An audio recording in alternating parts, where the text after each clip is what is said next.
보병공 시대의 사유로 에밀리 프론테의 걸작 폭풍의 언덕을 리딩해봅니다. 영혼의 카르마, 그림자, 그리고 의식 진화의 상징적 독법을 통해 이 고전을 새로운 시각으로 만나보시죠. 이 책은 피크닉 신영호, 로즈 임지의 두 분이 함께 저술했으며 이스턴 드래곤 출판사의 보병공 시대 오컬트 힐링 역술 철학 시리즈의 한 권입니다. 다시 한번 보병공 시대의 사유로 에밀리 프론테의 폭풍의 언덕을 리딩해봅니다. 이 책은 피크닉 신영호님과 로즈 임지혜 님께서 저술하셨고 이스턴 드래곤 출판사에서 발행되었습니다. 본 도서는 보병공 시대 오컬트 힐링 역술 철학 시리즈의 일부로 기획되었으며 이 저작물의 무단 복제 및 전제는 엄격히 금지됩니다. 서문 죽음과 영생의 연금술입니다. 인류는 이제 물고기 자리의 시대를 지나 보병궁의 시대로 진입하고 있습니다. 이 시대의 핵심은 개별성의 완성과 보이지 않는 에너지의 통합입니다. 이 관점에서 에밀리 프론테의 유일무이한 걸작 폭풍의 언덕을 재해석하는 것은 인간 영혼의 심연에 박힌 플루토적 파괴와 재생의 원리를 탐구하는 여정입니다. 작가는 자신 안의 자아를 인물, 상황, 사물, 사건으로 변형시키는 언어와 사고의 연금술사죠. 에밀리 프론테는 그녀의 점성학적 차트에 새겨진 플루토의 격정을 히스클리프라는 불멸의 캐릭터로 형상화했습니다. 본 소책자는 에밀리의 삶을 지배했던 죽음의 풍경이 어떻게 문학적 영생으로 승화되었는지를 보병공 시대의 영성적 시각과 오컬트 철학의 인간 이해의 틀로 조명하고자 합니다. 우리는 이 소설을 심리학적, 카르마적, 그리고 영혼 진화의 이야기라는 세 가지 층위로 동시에 읽을 것입니다. 인간은 단일한 자아가 아닌 현재 자아, 상처 자아, 역할 자아, 상위 자아라는 다중자아 구조를 가진 존재이기 때문이죠. 폭풍의 언덕은 바로 이 자아 구조의 충돌을 극단적인 형태로 보여주는 작품입니다. 에밀리 브론테라는 한 여성이 요크셔의 거친 황야에서 경험한 죽음과 고독과 사랑은 문학이라는 연금술적 용광로를 거쳐 시간을 초월하는 영혼의 기록으로 변환되었죠. 이 책은 그 변환의 구조를 보병공 시대의 언어로 해독하려는 시도입니다. 제1부 폭풍의 언덕이라는 상징적 신화입니다. 제1장 폭풍의 언덕이라는 상징입니다. 에밀리 브론테의 폭풍의 언덕은 단순한 연애 소설이 아닙니다. 이 작품은 인간의 사랑과 증오, 욕망과 집착, 그리고 영혼의 카르마가 어떻게 한 생애의 드라마를 구성하는지를 보여주는 상징적 텍스트입니다. 1847년에 출간된 이 작품은 당대의 독자들을 당혹스럽게 만들었죠. 빅토리아 시대의 도덕적 질서 안에서 이 소설은 너무 거칠고 야만적이며 어둡게 느껴졌기 때문입니다. 하지만 보병공 시대의 관점에서 보면 이 작품은 인간관계의 감정극이 아니라 영혼의 구조와 카르마 알고리즘을 드러내는 하나의 상징적 신화입니다. 빅토리아 시대의 독자들이 충격을 받은 이유는 간단합니다. 이 소설은 인간의 그림자를 직시하기 때문이죠. 인간이 스스로 숨기고 싶은 부분, 즉 분노, 집착, 파괴성, 소유욕을 가감없이 무대 위에 올린 것입니다. 보병공 시대의 독법은 이 작품을 세 가지 층위에서 동시에 읽습니다. 심리학적 층위에서는 인물들의 감정 구조와 관계 역학을 분석하고 카르마적 층위에서는 반복되는 패턴과 세대 간 전이를 추적하며 영혼 진화의 층위에서는 고통을 통한 의식의 성장 가능성을 탐구합니다. 이 세 가지 독법이 가능한 이유는 인간이 다중자아 구조를 가진 존재이기 때문입니다. 우리 안에는 현재 자아, 상처 자아, 역할 자아, 상위 자아가 동시에 존재하죠. 폭풍의 언덕은 이 자아들이 서로 격돌하는 현장을 극단적인 형태로 재현합니다. 제2장 히스클리프라는 존재입니다. 히스클리프는 문학사에서 가장 강렬한 인물 중 하나입니다. 그러나 그는 단순한 악인이 아닙니다. 그는 상처받은 영혼입니다. 보병공 시대의 언어로 말하면 히스클리프는 상처 자아가 지배하는 인물입니다. 그의 영혼에는 세 가지 에너지가 강하게 작동합니다. 첫째, 버림받음의 카르마. 어린 시절 리버풀 거리에서 발견되어 언쇼 가문에 들어왔지만 그곳에서도 진정한 소속감을 얻지 못했습니다. 둘째, 소유 욕망. 유일하게 자신을 인정해준 캐서린에 대한 집착이 사랑의 형태를 띠며 그의 존재 전체를 지배합니다. 셋째, 복수 에너지. 캐서린을 잃은 후 세상 전체에 대한 분노가 그의 삶의 동력이 됩니다. 어린 시절 버려진 경험은 그의 정신계에 강력한 각인을 남깁니다. 이 각인은 이후 그의 인생 전체를 지배하는 프로그램이 되죠. 오컬트적 관점에서 이것은 단순한 기억이 아닙니다. 이것은 카르마적 코드입니다. 인간은 상처를 기억하는 것이 아니라 상처를 프로그램으로 저장합니다. 히스클리프는 바로 그 프로그램에 의해 움직이는 존재죠. 보병공 시대의 인간 이해 틀에서 보면 인간은 여러 층의 자아 구조를 가진 존재입니다. 히스클리프의 경우 감정 자아가 지나치게 강하게 작동합니다. 사랑받을 자격이 없다는 느낌, 세상으로부터 거부당했다는 기억이 그의 존재 깊숙한 곳에 남아 그의 삶을 한 방향으로 이끌죠. 그의 사랑은 실제로 사랑이라기보다는 자신의 존재를 확인하려는 절박한 갈망이었습니다. 그래서 캐서린이 다른 선택을 했을 때 그는 그것을 단순히 이별로 받아들이지 못하고 자신의 존재 자체가 부정된 사건처럼 느꼈습니다. 제3장 캐서린이라는 존재입니다. 캐서린은 히스클리프와 하나의 영혼처럼 묘사됩니다. 그녀의 유명한 고백이 있죠. 나는 히스클리프다. 이 말은 단순한 사랑 고백이 아닙니다. 이것은 영혼 구조에 대한 선언이죠. 보병궁 시대의 관점에서 보면 이 문장은 영혼 공명을 의미합니다. 두 사람은 영혼 거울 관계이며 카르마적 파트너이고 상처 공명 관계입니다. 이런 관계는 현실 세계에서 자주 나타나며 사람들은 이것을 흔히 운명적 사랑이라고 부릅니다.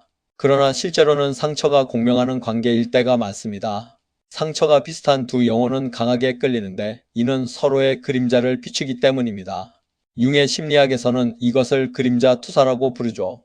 캐서린은 자유로운 영혼처럼 보이지만 그녀의 내면에는 사회적 자아가 존재합니다. 그녀는 히스클리프와 함께 있을 때 가장 자연스러웠지만 사회적 세계에 들어섰을 때는 자신의 위치와 지위를 인식하게 됩니다. 이 두 세계 사이에서 그녀의 마음은 갈라지고 이것이 그녀의 비극입니다. 영혼의 욕망과 사회적 구조가 항상 일치하지 않는 전형적인 분열이죠. 제4장 폭풍이라는 상징입니다. 이 소설의 제목 자체가 상징입니다. 폭풍은 자연현상이 아니라 인간 내면의 상태를 의미합니다. 억압된 감정, 통제되지 않는 욕망, 영혼의 혼란이죠. 히스클리프와 캐서린의 관계는 바로 이 폭풍입니다. 그들의 사랑은 평화로운 사랑이 아닌 파괴적 사랑입니다. 성숙한 사랑이 아니라 상처의 결합이기 때문이죠. 에밀리 브론테는 자연을 단순한 배경으로 사용하지 않습니다. 그녀의 문학에서 자연은 인간의 내면과 동일한 구조를 가집니다. 폭풍, 바람, 거친 언덕은 인간 마음의 풍경이죠. 보병궁 시대의 상징적 관점에서는 인간과 자연이 분리된 존재가 아닙니다. 인간의 감정이 폭풍처럼 나타나는 것은 자연스러운 일입니다.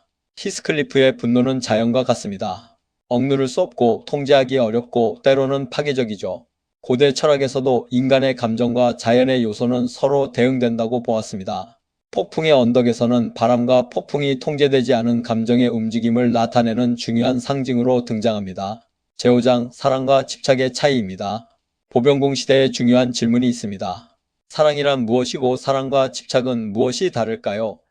히스클리프의 감정은 사랑일까요? 많은 독자들은 그것을 사랑이라고 생각하지만 오컬트적 관점에서는 그것을 소유욕이 사랑으로 착각된 상태라고 봅니다. 진정한 사랑은 자유를 주지만 집착은 소유하려 합니다.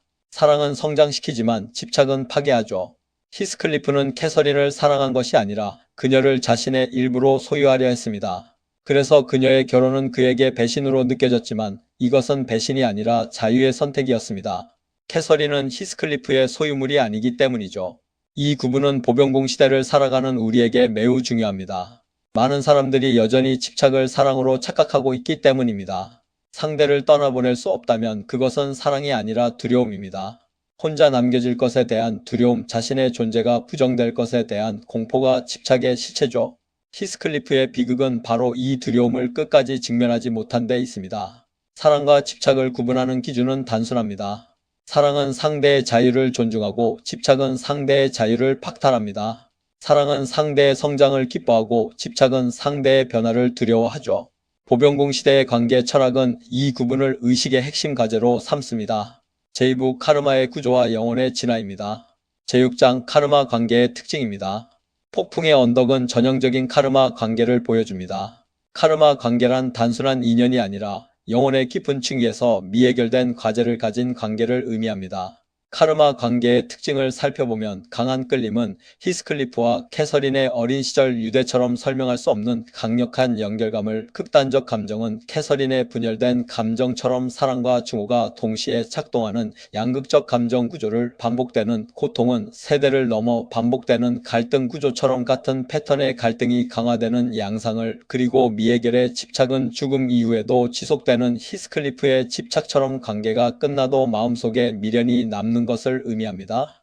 이런 관계는 인간을 성장시키기도 하고 파괴하기도 합니다. 보병공 시대의 관점에서 카르마 관계의 목적은 하나, 즉 자신의 상처를 인식하는 자각입니다. 카르마 관계가 주는 고통은 벌이 아니라 메시지입니다. 이 패턴을 인식하라, 이 상처를 직면하라, 이 반복을 끝내라는 영혼의 메시지인 것이죠.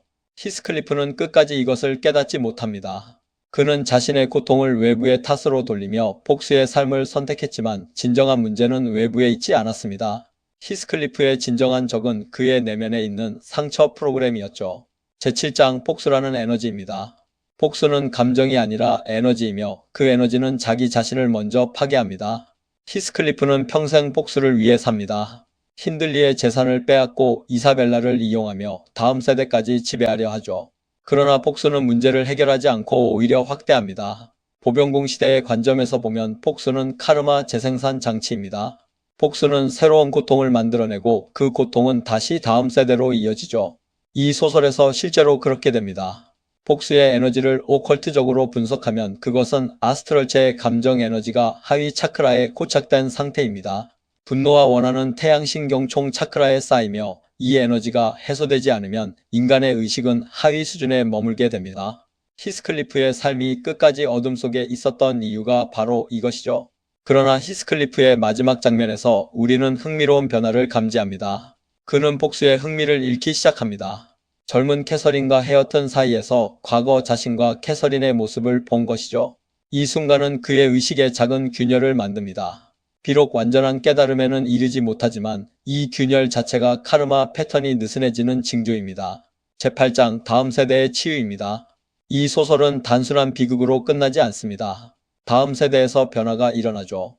젊은 캐서린과 헤어튼의 관계는 이전 세대와 다릅니다. 그들의 관계는 폭풍이 아니라 치유입니다. 젊은 캐서린은 처음에 헤어튼을 무시했지만 시간이 지나면서 그를 이해하고 그를 가르치기 시작합니다. 이 행위는 단순한 교육이 아닙니다. 이것은 의식의 나눔이며 상처의 치유이죠. 카르마는 벌이 아닙니다. 카르마는 정보이며 정보는 수정될 수 있습니다. 이것이 보병공 시대의 핵심 철학입니다. 누군가가 의식을 바꾸면 패턴은 끝납니다. 젊은 캐서린은 어머니 세대의 패턴을 반복하지 않습니다. 그녀는 영혼의 충동과 사회적 질서 사이에서 갈등하는 대신 사랑과 이해를 통해 두 세계를 통합합니다. 이것이 의식의 진화이며 카르마 패턴의 종결입니다. 제9장 폭풍의 언덕의 영혼 구조입니다. 이 작품을 영혼 구조로 분석하면 각 인물이 인간 내면의 특정 자아 구조를 대표한다는 사실이 드러납니다. 즉, 이 소설은 실제로 한 인간의 내면 드라마를 보여주는 상징적 서사이죠. 인물들을 살펴보면 히스클리프는 상처 자아로 융심리학의 그림자에 해당하며 억압된 분노, 버림받음의 카르마, 복수 에너지를 상징합니다. 캐서린은 감정 자아로 아니마에 해당하며 영혼 공명, 자유와 구속 사이의 갈등, 내면의 야성을 나타내죠. 에드거는 사회적 자아로 페르소나에 해당하며 질서, 규범, 안정의 세계, 외면적 정체성을 상징합니다. 넬리 디는 관찰 자아로 자아에 해당하며 이야기의 전달자, 의식의 거울 판단하는 시선입니다. 헤어트는 치유 자아로 자기에 해당하며 카르마 패턴의 종결, 의식의 통합, 새로운 시작을 의미합니다. 이사벨라는 환상 자아로 투사에 해당하며 이상화된 사랑의 환상, 현실 직면의 실패를 보여줍니다. 로구드는 외부 관찰자로 의식의 문턱에 해당하며 무의식 세계로의 입구, 경계의 목격자입니다. 이 자아 구조가 하나의 인간 안에도 존재합니다. 우리 안의 히스클리프는 인정받지 못한 분노이고 캐서린은 자유를 갈망하는 영혼이며 에드거는 사회적 체면을 유지하려는 가면입니다. 이 모든 자아가 끊임없이 서로 충돌하며 삶의 드라마를 구성합니다. 제3부 깊은 상징 구조의 독법입니다. 제10장 영혼의 장소성 두 개의 세계입니다. 폭풍의 언덕에서 중요한 것은 인물만이 아닙니다. 장소 또한 하나의 상징적 인물처럼 작동하죠. 이 소설에는 두 개의 핵심 공간이 존재하며 이 두 공간은 인간 의식의 두 가지 차원을 대표합니다. 먼저 폭풍의 언덕입니다.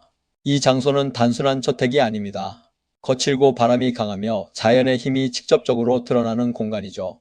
보병공 시대의 상징적 언어로 보면 이곳은 아스트럴 세계의 이미지에 가깝습니다. 아스트럴 세계는 감정의 세계입니다. 욕망, 분노, 사랑, 질투, 집착, 이 모든 감정이 이 공간 안에서 폭풍처럼 움직입니다. 이 집은 곧 감정 에너지의 집이죠. 다음은 스러시크로스 그레인지입니다. 반면 이곳은 질서와 문명이 있는 공간입니다. 정돈된 정원, 사회적 규범, 예의와 안정. 이 공간은 멘탈 세계의 상징입니다. 이성과 질서가 감정을 통제하는 세계이죠. 공간과 상징 세계, 에너지 특성 대표 인물을 살펴보겠습니다. 폭풍의 언덕은 아스트럴 세계로 원시적이고 야생적이며 자유롭고 파괴적인 에너지 특성을 지니며 히스클리프와 캐서린이 대표 인물입니다. 스러시크로스 그레인지는 멘탈 세계로 문명적이고 안정적이며 구조적이고 억압적인 특성을 지니며 에드거와 이사벨라가 대표 인물이죠.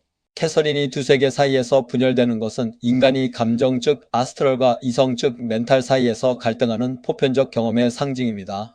보병공 시대의 과제는 이 두 세계를 통합하는 것이죠. 어느 한쪽을 부정하거나 억압하는 것이 아니라 양쪽을 모두 인식하고 조화시키는 것, 이 과제를 첫 세대는 풀지 못했습니다. 제11장 히스클리프의 그림자입니다. 융 심리학에서 그림자란 인간이 인정하지 않는 자아를 의미합니다. 분노, 질투, 욕망, 파괴성 이것들은 인간이 숨기려 하는 부분이죠. 그러나 숨긴다고 사라지는 것은 아닙니다. 그림자는 억압될수록 더 강해집니다. 히스클리프는 바로 이 그림자가 인간의 인격을 지배했을 때 어떤 일이 일어나는지를 보여주는 인물입니다. 그는 악인이 아니라 그림자에 점령된 인간이죠. 이것은 인간이라면 누구에게나 가능한 상태입니다. 그래서 이 소설은 우리를 불편하게 만들죠. 우리는 히스클리프 안에서 인간 자신의 어두운 가능성을 보기 때문입니다. 보병공 시대의 인간학은 그림자를 적으로 보지 않습니다. 그림자는 인식되어야 할 에너지이며 통합되어야 할 자아의 한 부분이죠. 히스클리프의 비극은 그림자를 인식하지 못한 것이 아니라 그림자에 완전히 동일시된 것입니다. 그는 자신의 분노를 나로 받아들였죠. 자신이 분노 그 자체가 된 것입니다. 진정한 치유는 분노를 느끼되 분노가 되지 않는 것, 상처를 인식하되 상처에 지배되지 않는 것입니다. 제12장 캐서린의 선택 영혼과 현실 사이입니다. 캐서린은 히스클리프를 사랑합니다. 그러나 그녀는 에드거와 결혼하죠. 이 선택은 많은 독자들에게 모순처럼 보입니다. 그러나 이것은 인간 내면의 두 세계의 충돌입니다. 히스클리프는 영혼의 충동이고 에드거는 사회적 안정입니다. 보병공 시대의 사유로 보면 이것은 매우 중요한 장면입니다. 인간은 항상 두 세계 사이에서 선택하죠. 영혼의 욕망과 현실의 구조. 이 둘이 항상 일치하는 것은 아닙니다. 그래서 인간의 삶에는 갈등이 생깁니다. 캐서린의 선택은 단순한 물질적 계산이 아니었습니다. 그녀는 히스클리프와의 관계가 가진 파괴적 에너지를 본능적으로 감지했을 수 있습니다. 사랑의 불꽃이 너무 강할 때 그것은 따뜻함이 아니라 화상을 남기죠. 캐서린은 에드거의 세계에서 안전을 찾으려 했지만 동시에 자신의 영혼 깊은 곳에서 히스클리프에 대한 연결을 끊을 수 없었습니다. 이 분열이 결국 그녀를 삼킵니다. 제13장 죽음 이후에도 계속되는 관계입니다. 폭풍의 언덕의 가장 독특한 특징 중 하나는 죽음 이후에도 관계가 끝나지 않는다는 점입니다. 히스클리프는 캐서린의 죽음 이후에도 그녀에게 집착하며 그녀의 영혼과 다시 만나기를 갈망합니다. 이것은 단순한 관계가 아닙니다. 이것은 인간이 직관적으로 느끼는 영혼의 지속성에 대한 표현입니다. 보병공 시대의 관점에서는 인간은 육체만으로 이루어진 존재가 아닙니다. 육체, 에텔체, 아스트럴체, 멘탈체, 코절체와 같은 여러 층의 존재가 있죠.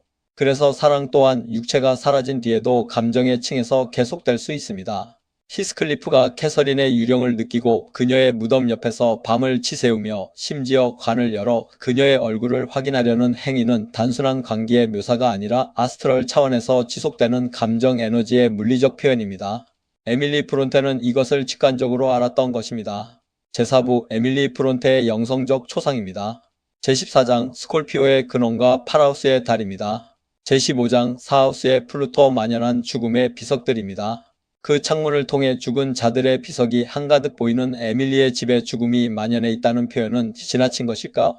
라는 질문을 던져봅니다. 목사강 건너편 구릉에서 불어오는 사나운 광풍은 죽은 캐서린의 영혼이 부르짖는 울음소리처럼 창문을 내리쳤고 이는 히스 열매의 고개를 꺾어버리는 거친 운명의 상징이 되었습니다.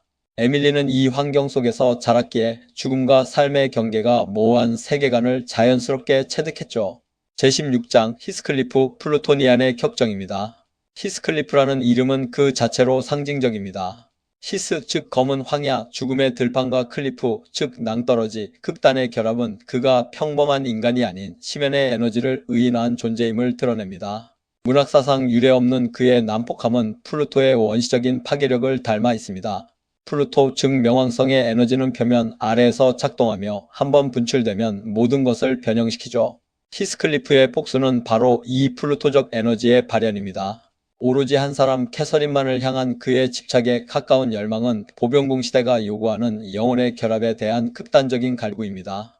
플루토니안으로서 에밀리 브론테는 자신 내면의 격정을 히스클리프에게 투사하여 죽음조차 갈라놓을 수 없는 사랑의 에너지를 연금술적으로 추출해냈죠. 제17장 로구드의 목격과 경계의 붕괴입니다. 소설의 화자인 로구드는 이방인의 시선으로 히스클리프의 세계에 발을 들입니다. 그는 폭풍우 치는 밤 히스클리프의 집에서 기이한 소리를 듣게 되는데 그것은 창문을 두드리는 캐서린의 유령일 수도 혹은 억눌린 무의식의 아우성일 수도 있습니다. 이 장면은 산자의 세계와 죽은 자의 세계가 보병궁 시대에 통합된 장 안에서 어떻게 조우하는지를 보여줍니다. 로구드가 들은 그 소리는 차가운 이성의 벽을 허물고 들어오는 플루토의 강력한 부름이었습니다. 로구드라는 인물은 독자의 대리인입니다.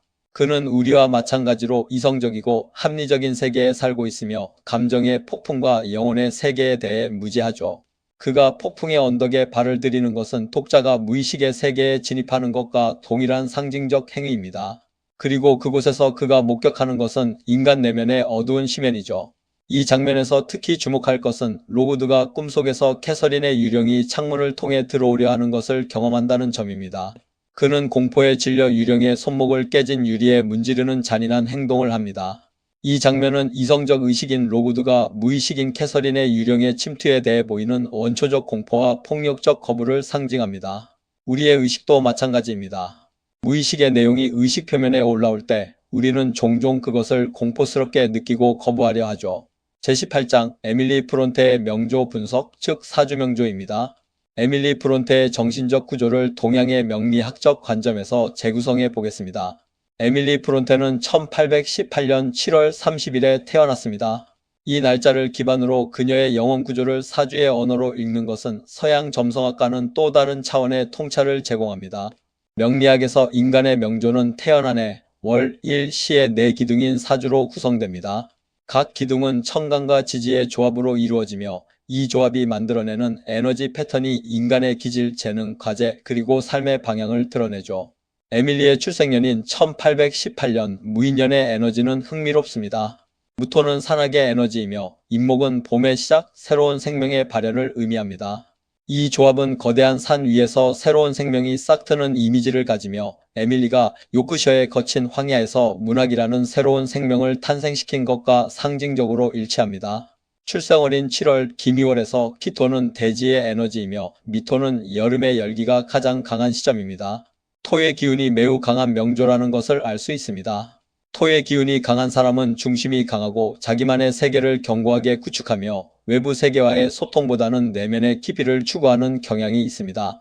에밀리의 극단적인 내향성과 독립성, 그리고 하워스 목사관 밖의 세계를 거의 경험하지 않았음에도 인간 영혼의 심연을 꿰뚫어 본 그녀의 능력은 이 강한 토의 기운으로 설명될 수 있습니다. 일주의 임수일간은 큰 강물 또는 바다의 에너지를 가집니다.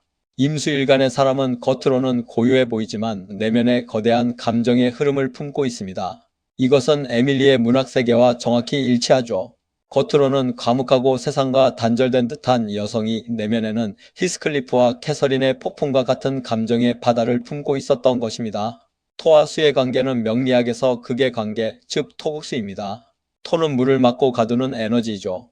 에밀리의 명조에서 강한 토의 기운이 임수일간을 억누르고 있다는 것은 그녀의 내면의 감정이 외부로 표현되기 극히 어려운 구조였음을 시사합니다.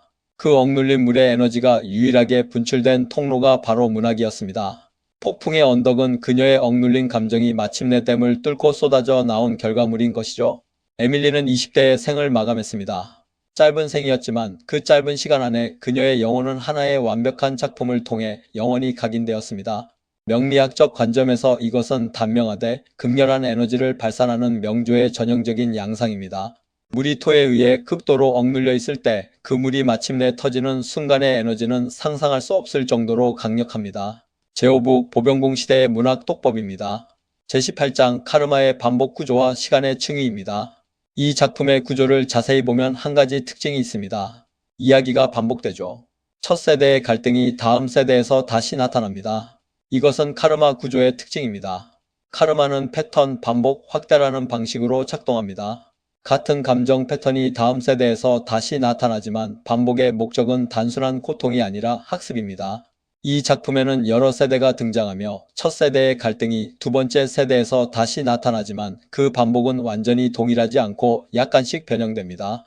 이것은 인간 삶의 중요한 특징을 보여줍니다. 인간은 같은 문제를 반복하는 것처럼 보이지만 실제로는 그 경험을 통해 조금씩 배우고 변화합니다. 보병공 시대의 사유에서는 이를 의식의 진화라고 보죠. 고통의 경험은 단순한 불행이 아니라 인간 의식을 확장시키는 계기가 되기도 합니다.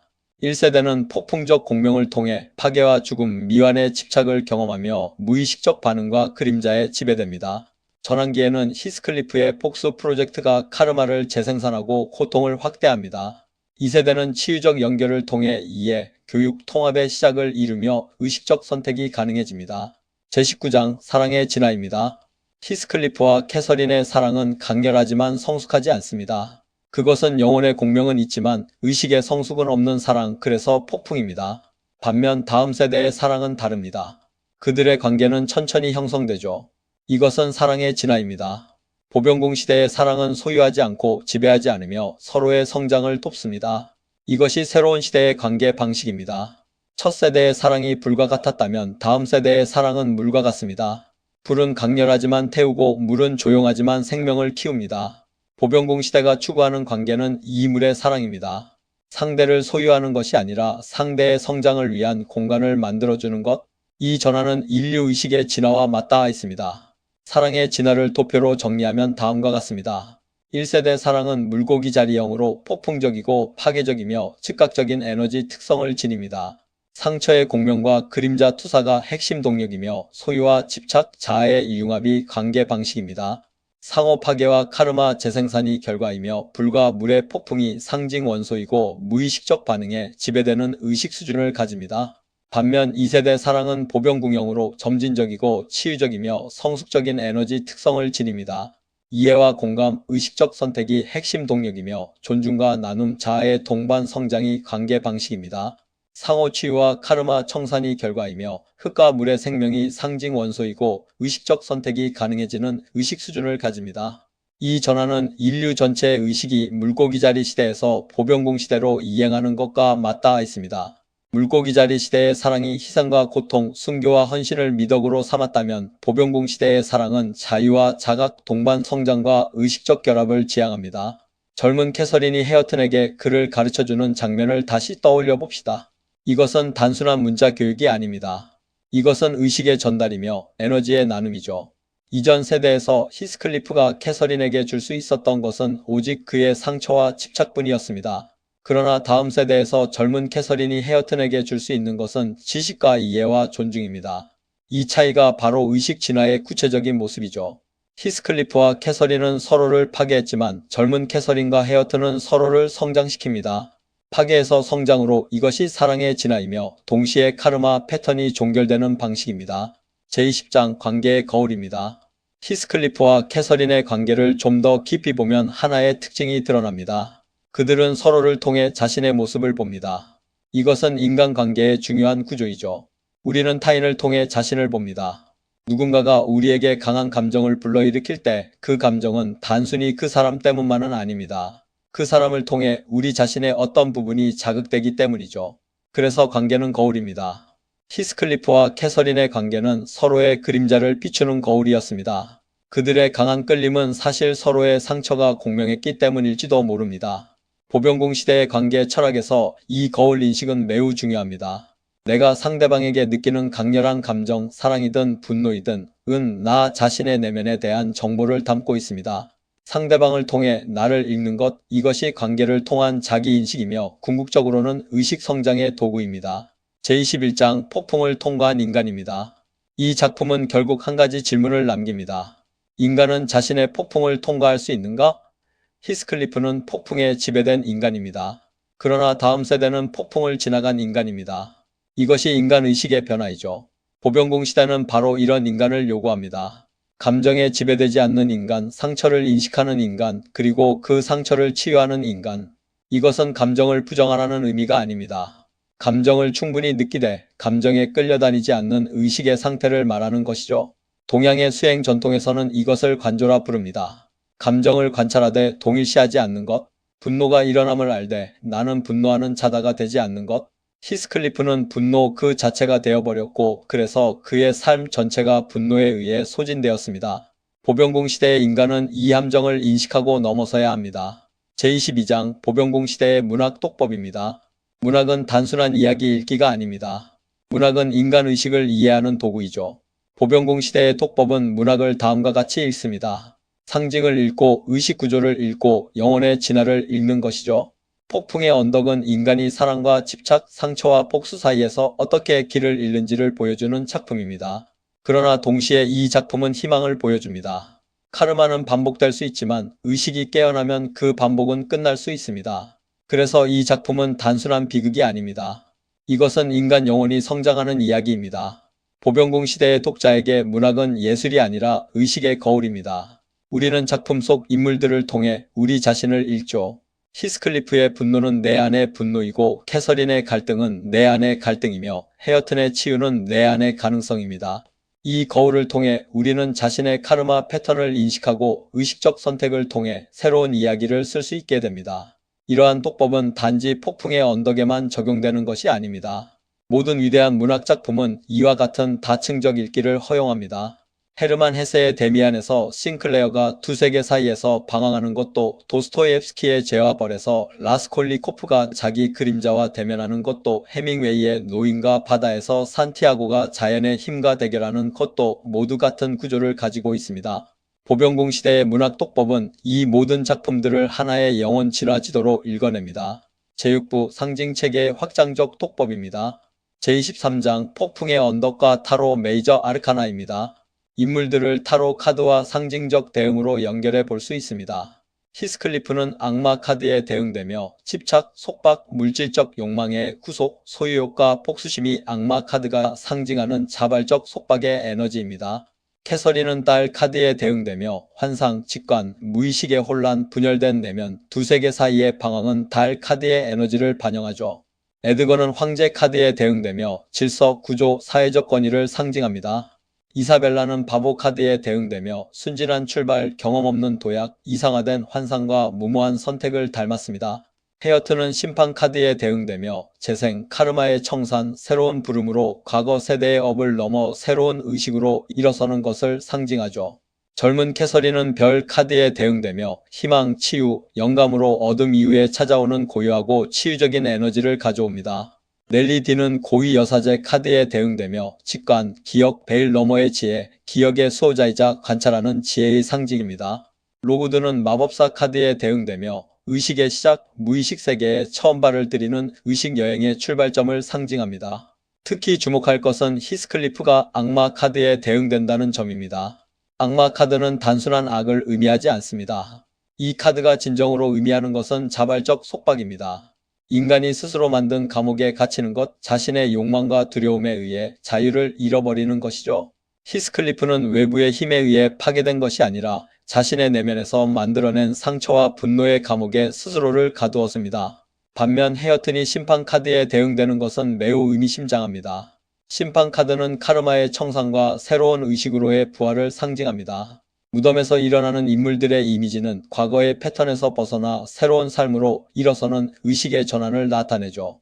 헤어튼은 바로 이 전환을 체현하는 인물입니다.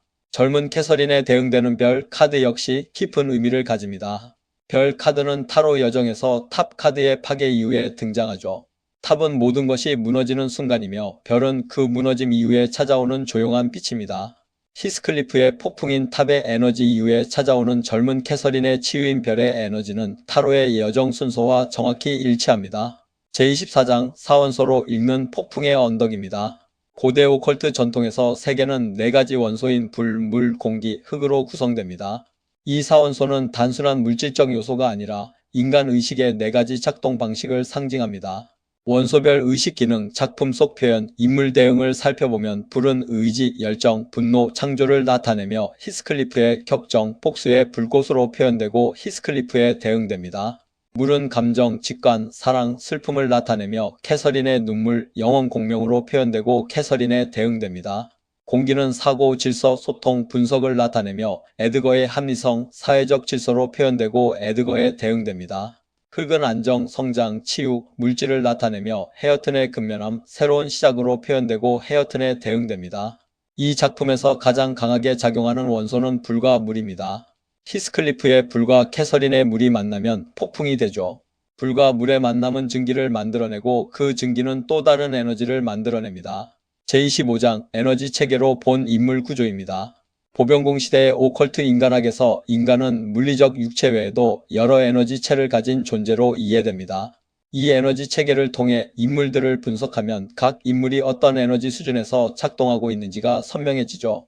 히스클리프는 주된 에너지체가 아스트럴체, 즉 감정체로 감정에 의해 전적으로 추동되며 이성적 판단과 초월적 인식이 부재하다는 한계를 가집니다. 캐서린은 에텔체와 아스트럴체를 주된 에너지체로 가지며 자연과의 생명적 연결과 격렬한 감정을 보여주지만 의식적 선택 능력의 부족이라는 한계를 가집니다. 에드거는 멘탈체, 즉 사고체를 주된 에너지체로 이성적, 합리적이고 사회적 질서를 중시하지만 깊은 감정 세계에 대한 이해 부족이라는 한계를 가집니다. 헤어튼은 통합 시작 단계에 있으며 감정, 이성, 생명력의 조화를 보여주지만 아직 완전한 통합에는 미도달했다는 한계를 가집니다. 캐서린은 자연과의 생명적 연결로 에텔체의 생명 에너지가 활발하지만 동시에 아스트럴체의 격렬한 감정을 보여줍니다. 그녀 역시 멘탈체 수준의 의식적 선택에 실패하죠. 에드거는 멘탈체 수준에서 작동하지만 아스트럴체 수준의 깊은 감정을 이해하지 못하는 것이 한계입니다. 반면 헤어튼과 젊은 캐서린은 비로소 여러 에너지체의 통합을 시작합니다. 그들의 관계에는 감정의 공명인 아스트럴체와 이성적 이해인 멘탈체, 그리고 일상적 삶의 나눔인 에텔체가 동시에 존재합니다. 제26장 치유를 위한 사유 질문 실천적 독서 가이드입니다. 보병공 시대의 문학 독법은 단순히 작품을 분석하는 데 그치지 않습니다. 독자가 자신의 삶의 작품에 통찰을 적용하는 것까지 포함하죠. 다음의 사유 질문들은 폭풍의 언덕을 읽은 후 자기 자신의 영혼 구조를 탐구하기 위한 길잡이입니다. 첫째, 상처 자아에 대한 질문입니다. 나의 히스클리프는 어디에 있는가? 나는 어떤 상처를 카르마적 코드로 저장하고 있는가? 어린 시절의 어떤 경험이 지금까지 나의 행동 패턴을 지배하고 있는가? 나는 그 상처를 인식하고 있는가? 아니면 상처에 의해 무의식적으로 움직이고 있는가? 내가 가장 자주 느끼는 부정적 감정은 무엇이며 그 감정의 뿌리는 어디에 있는가? 둘째, 관계 패턴에 대한 질문입니다. 나의 관계는 사랑인가? 집착인가? 나는 상대의 자유를 존중하고 있는가? 아니면 소유하려 하고 있는가? 나의 강한 끌림은 영혼의 공명인가? 상처의 공명인가? 나는 관계를 통해 성장하고 있는가? 아니면 같은 패턴을 반복하고 있는가? 내가 관계에서 가장 두려워하는 것은 무엇인가? 셋째, 복수와 치유에 대한 질문입니다. 나는 과거의 상처에 대해 복수를 선택하고 있는가? 치유를 선택하고 있는가? 나의 분노는 나를 지배하고 있는가? 아니면 내가 분노를 관찰할 수 있는가? 나는 그림자에 동일시되어 있는가? 아니면 그림자를 인식하고 통합하고 있는가? 나는 누군가를 용서하지 못하고 있는가? 그 미완의 감정이 나의 삶에 어떤 영향을 미치고 있는가? 넷째, 의식 진화에 대한 질문입니다.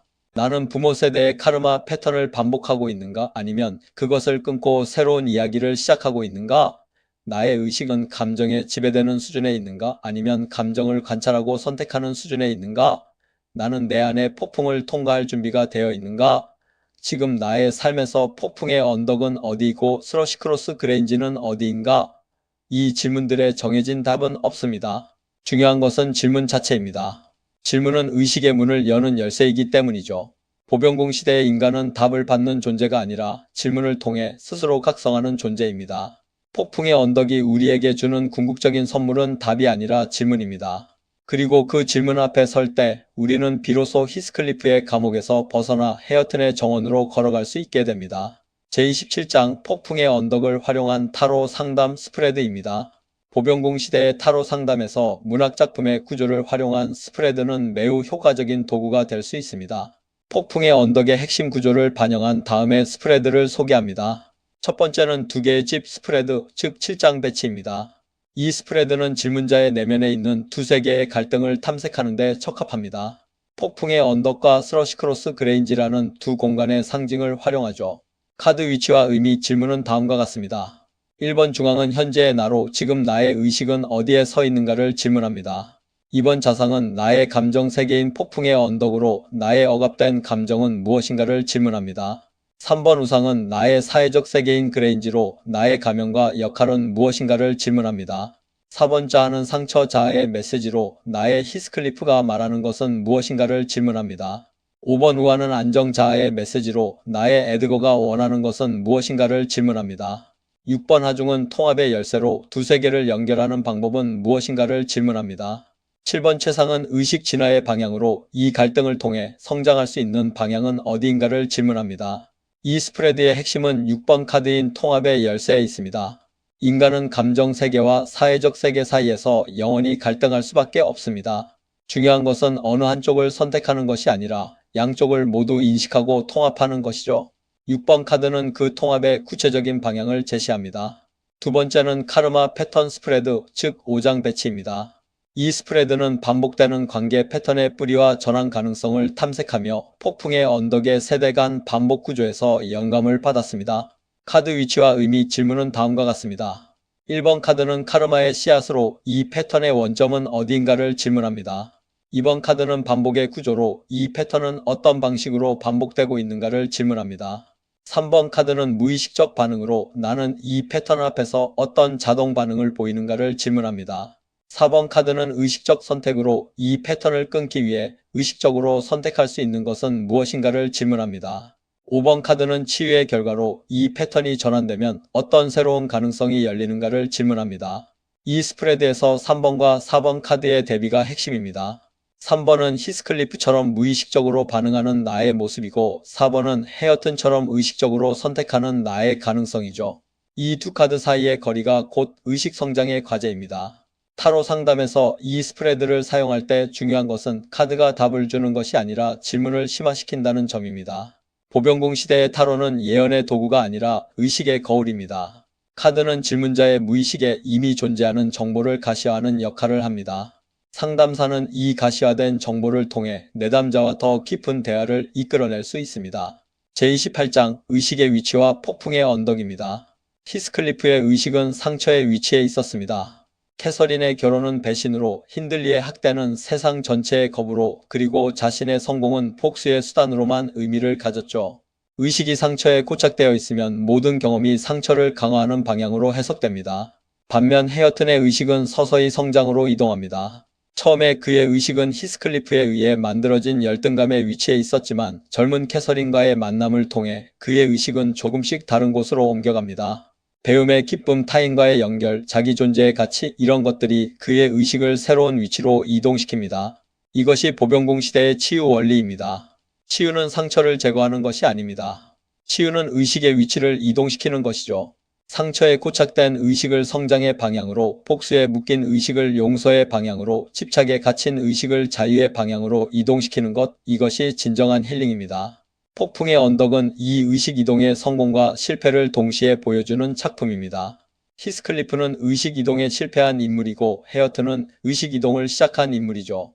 그리고 우리 독자 한 사람 한 사람도 지금 이 순간 자신의 의식이 어디에 위치해 있는지를 물을 수 있습니다. 의식의 위치가 바뀌면 같은 상황도 다른 이야기가 됩니다. 이것이 보병공 시대의 인간이 운명을 전환하는 방식입니다. 맺은 말 죽음을 넘어선 영원한 클래식입니다. 에밀리 브론테는 비록 평생 단 하나의 소설만을 남겼지만 그 작품은 그녀를 영원한 클래식의 반열에 올렸습니다.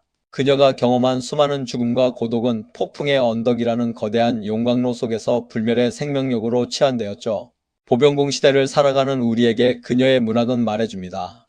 우리 안에 플루토를 외면하지 말라고. 고통과 죽음마저도 영혼의 진화를 위한 연금술적 재료로 삼을 때 비로소 인간은 육체의 한계를 벗어나 영원히 각인되는 존재가 될 수 있습니다. 에밀리 브론테의 폭풍의 언덕은 사랑 이야기처럼 보이지만 실제로는 영혼의 그림자 이야기이며 카르마 관계 이야기이며 의식 진화의 이야기입니다. 보병공 시대의 인간은 이 작품을 통해 하나의 중요한 깨달음을 얻을 수 있습니다. 이 작품이 175년이 넘는 세월 동안 독자들의 마음을 사로잡아 온 이유는 그것이 단순한 이야기가 아니라 인간 영혼의 보편적 구조를 담고 있기 때문입니다. 시대와 문화를 초월하여 모든 인간은 히스클리프의 상처를 가지고 있고 캐서린의 갈등을 경험하며 에드거의 가면을 쓰고 살아갑니다. 그리고 모든 인간 안에는 헤어튼처럼 새롭게 시작할 수 있는 가능성이 잠들어 있습니다. 보병공 시대 문학 오컬트 시리즈를 마치며입니다. 이 소책자는 보병공 시대의 사유로 읽는 문학 오컬트 시리즈의 일부로 기획되었습니다. 같은 시리즈에 포함된 헤르만 헤세의 데미안, 어니스트 해밍웨이의 노인과 바다, 도스토옙스키의 죄와 벌과 함께 이 네 작품은 인간 의식의 서로 다른 측면을 탐구합니다. 데미안은 개별화의 여정을, 노인과 바다는 자연과 인간 의지의 대결을, 죄와 벌은 도덕적 그림자와의 대면을, 그리고 폭풍의 언덕은 카르마 관계와 감정 에너지의 구조를 다룹니다. 이 네 작품을 함께 읽으면 인간 의식의 전체적인 지도가 그려집니다. 각 작품별 핵심 주제, 의식과제, 상징적 에너지를 간략히 정리한 표입니다. 헤르만 헤세의 데미안은 개별화의 여정과 두 세계의 통합을 핵심 주제로 내면의 인도자를 따르는 용기를 의식과제로 삼으며, 아브락사스의 빛과 어둠이 상징적 에너지입니다. 어니스트 해밍웨이의 노인과 바다는 자연과 의지, 존엄한 패배를 핵심 주제로 한계 앞에서의 인간적 기품을 의식과제로 삼고, 바다의 무한한 힘이 상징적 에너지입니다. 도스토옙스키의 죄와 벌은 도덕적 그림자, 속죄와 부활을 핵심 주제로 자기 기만에서 진실로의 전환을 의식과제로 삼으며, 대지인 소냐의 구원 에너지가 상징적 에너지입니다. 마지막으로 에밀리 프론테의 폭풍의 언덕은 카르마 관계, 감정의 폭풍을 핵심 주제로 집착에서 자유로, 반복에서 전환으로의 의식과제를 제시하며, 폭풍과 치유의 대조가 상징적 에너지입니다. 부록 핵심 개념 정리입니다. 부록 1. 보병공 시대의 핵심 개념입니다. 보병공 시대는 물고기자리 시대 이후 약 2160년간 지속되는 새로운 시대로, 개별성의 완성, 집단 의식의 각성, 에너지의 통합을 핵심 가치로 합니다. 카르마는 인과법칙으로 벌이 아니라 정보이며, 의식의 각성을 위한 프로그램으로 인식을 통해 전환 가능합니다. 다중자아 구조는 인간이 현재 자아, 상처 자아, 역할 자아, 상위 자아의 다중구조를 가지며, 이 자아들의 갈등과 통합이 삶의 드라마를 구성합니다. 그림자는 융 심리학의 개념으로 인간이 인정하지 않거나 억압한 자아의 부분이며, 인식되지 않으면 외부에 투사됩니다. 영원 공명은 두 영혼 사이의 깊은 연결로 상처의 공명일 수도 있고 성장의 공명일 수도 있습니다. 의식의 위치는 같은 사건도 의식이 어디에 위치하느냐에 따라 다르게 경험되며, 치유는 의식의 위치를 이동시키는 것입니다. 에너지체는 물리적 육체 외에 에텔체, 아스트럴체, 멘탈체, 코절체 등 여러 층의 존재를 말하며, 각 체는 다른 차원의 의식을 담당합니다. 사원소는 불, 물, 공기, 흙으로 인간 의식의 네 가지 작동 방식인 의지, 감정, 사고, 안정을 상징합니다. 플루토 에너지는 명왕성의 에너지로 파괴와 재생, 표면 아래의 근원적 힘을 나타내며 변형의 연금술적 촉매입니다. 부록 2. 폭풍의 언덕 핵심 상징 지도입니다. 폭풍은 표면적으로는 자연현상, 거친 날씨를 의미하지만 보병공 시대 톡법으로는 인간 내면에 통제되지 않는 감정 에너지를 의미합니다. 언덕은 요크셔의 지형을 의미하지만 의식의 높은 지점, 격렬한 에너지의 장소입니다. 두 개의 집은 소설 속 두 저택을 의미하지만 감정 세계인 아스트럴과 질서 세계인 멘탈을 나타냅니다. 유령은 공포 소설의 장치지만 물질 세계를 넘어 지속되는 감정 에너지입니다. 황야는 영국 북부의 자연 풍경이지만 원시적 에너지, 인간 본성의 거칠고 자유로운 층위입니다. 창문은 집의 물리적 구조물이지만 의식과 무의식의 경계면 차원 간의 접촉점입니다. 정원 가꾸기는 일상적 노동이지만 의식의 통합과 치유, 카르마 패턴의 전환을 의미합니다. 세대 교체는 시간의 흐름이지만 카르마의 반복과 진화, 의식 수준의 변화를 나타냅니다. 부록 3. 추천 연계 독서입니다. 폭풍의 언덕을 보병공 시대의 사유로 읽은 독자에게 다음의 책들을 추천합니다. 이 책들은 폭풍의 언덕이 다루는 주제, 즉 그림자, 카르마, 관계의 거울, 의식의 진화를 서로 다른 각도에서 탐구합니다. 융 심리학 분야에서는 칼 구스타프 융의 인간과 상징, 오컬트 철학 분야에서는 피크닉 신영호의 보병공 시대 오컬트 힐링 역술 철학 시리즈, 영적 성장 분야에서는 에크하르트 톨레의 지금 이 순간을 살아라, 관계 심리 분야에서는 로버트 A. 존슨의 위 낭만적 사랑의 이해, 그리고 시리즈 연결로서 피크닉 신영호의 보병공 시대의 사유로 리딩하는 데미안 노인과 바다, 죄와 벌을 추천합니다. 부록 4. 폭풍을 통과하기 위한 의식 실천 가이드입니다. 폭풍의 언덕이 보여주는 인간 의식의 구조는 단순한 분석에 그쳐서는 안 됩니다. 보병공 시대의 독법은 인식에서 실천으로 이어져야 하죠. 다음은 이 작품의 통찰을 일상의 의식 실천으로 연결하기 위한 가이드입니다. 첫째, 그림자 일지를 쓰는 것입니다. 매일 자신에게 강한 부정적 감정을 불러일으킨 사건을 기록하고 그 감정이 단순히 상대방 때문인지 아니면 자신의 과거 상처가 자극된 것인지를 구분해 봅니다. 히스클리프는 모든 사건을 버림받음의 프레임으로 해석했습니다. 나는 어떤 프레임을 가지고 있는가? 이 프레임은 과거의 어떤 경험에서 형성된 것인가? 이 작업을 꾸준히 하면 자신의 카르마적 코드가 서서히 가시화됩니다. 둘째, 관계의 거울 명상입니다. 가장 강한 감정을 느끼는 관계, 사랑이든 분노이든를 떠올려 봅니다. 그 관계에서 상대방이 나에게 비추는 것은 무엇인지를 관찰하죠. 캐서린이 히스클리프에게서 자신의 야생적 자유를 보았듯이 나는 상대에게서 나의 어떤 부분을 보고 있는가? 끌림의 이면에 있는 자기 인식을 탐구하는 것이 이 명상의 목적입니다. 셋째, 의식의 위치 점검입니다. 하루를 마무리할 때 오늘 나의 의식이 주로 어디에 위치해 있었는지를 점검합니다. 상처에 고착되어 있었는가, 역할, 즉 가면에 갇혀 있었는가, 아니면 관찰하는 위치에 있었는가? 히스클리프의 의식은 평생 상처에 고착되어 있었습니다. 헤어튼의 의식은 서서히 성장으로 이동했죠. 나는 오늘 어디에 있었는가? 넷째, 카르마 패턴 인식입니다. 자신의 삶에서 반복되는 패턴을 관찰합니다. 같은 유형의 갈등이 다른 관계에서 반복되는가? 같은 유형의 실패가 다른 상황에서 반복되는가? 반복이 보이면 그것은 카르마가 보내는 초대장입니다. 이 패턴을 인식하는 순간 패턴은 약해지기 시작하죠. 폭풍의 언덕에서 2세대가 1세대의 패턴을 반복하되 약간씩 변형시킨 것처럼 인식 자체가 변화의 시작입니다. 다섯째는 원소적 균형 연습입니다. 자신의 내면에서 어떤 원소가 과잉이고 어떤 원소가 부족한지를 살핍니다. 분노와 열정인 불이 지나치면 물의 에너지인 감정적 공감과 수용으로 균형을 맞추고 감정인 물에 휩쓸리면 흙의 에너지인 안정과 일상의 구조로 접지합니다. 이성인 공기만으로 살아가고 있다면 불의 에너지인 열정, 직관을 허용합니다. 사원소의 균형이 곧 의식의 건강입니다. 이 실천들은 거창한 수행이 아닙니다. 일상 속에서 조금씩 꾸준히 자기 자신을 관찰하는 것이죠. 보병공 시대의 인간은 특별한 능력을 가진 존재가 아니라 자기 자신에 대해 정직한 존재입니다. 그 정직함이 곧 치유의 시작이며 의식 진화의 첫걸음이죠. 에밀리 브론테는 29년이라는 짧은 생안에서 인간 영혼의 가장 깊은 층을 문학으로 기록했습니다. 우리는 그녀가 남긴 이 거울 앞에서 자신의 영혼을 돌아볼 수 있는 기회를 얻습니다. 이 기회를 어떻게 사용할 것인가는 전적으로 우리 자신의 의식적 선택에 달려 있습니다. 우리에게 돌아오는 사유 질문입니다. 이 이야기를 읽으며 우리는 질문을 받습니다. 나는 히스클리프인가? 나는 캐서린인가? 나는 복수를 선택하는가? 아니면 치유를 선택하는가? 나는 사랑을 하고 있는가? 아니면 집착을 하고 있는가? 나는 상처를 반복하고 있는가? 아니면 그것을 이해하고 있는가? 보병공 시대의 인간은 과거의 카르마에 끌려가는 존재가 아닙니다. 그는 선택하는 존재입니다. 그리고 선택이 의식을 만듭니다. 폭풍의 언덕은 결국 우리에게 말합니다.